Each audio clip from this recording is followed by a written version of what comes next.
Gipalit ako hintis hatali papa. May sexy nga babae nga anyara ni Carla. Gimbaligyaan ako han iya tahong. Dako daw matambok barato ngan lison. Nanganugon ako na makita ng iba. Gimpalit ko dayon ang tahong ni Carla. Pag uli habalay diretso ko ginluto. Jimbo ka ambot niya ngang gintilawang ko. Ako in humangahan ngan napausa. Mapula-pulangan mahumok ang tahong niya. Matarotam is manatok maharang-harang. Naiibahan tahong na ako natitilawan. Oh tahong makarog-karog, makarog-karog ang tahong ni Carla.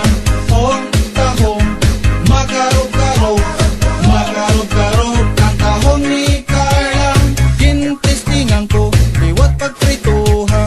Bangin mas marasa kontra ang ginisa.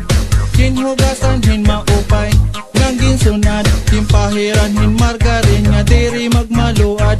Ako inabutukan ang akong pagtulon. Kay mas marasa pa kontra nimported nga tahong. Ginkaon nga tanan pati ang balayan. Waray na bilin ngan waray ko may gingkaragan.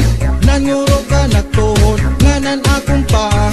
Agihan tahong ni Carla nga marasa. Pulosan akong t-shirt nga akong ginlubas.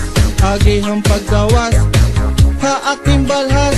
Oh tahong makarog-karog, makarog-karog ang tahong ni Carla.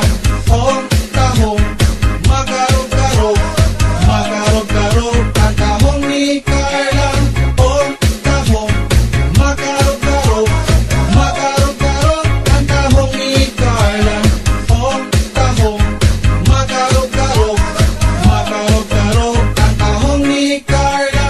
Kada adlaw nga pagkikita namon ni Carla, may ada ko na kinabat sa iya.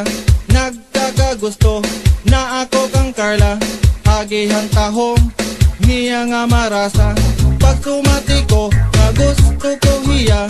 Ako inalipay hanggin baton niya. Hato pa daw hampag kita namon.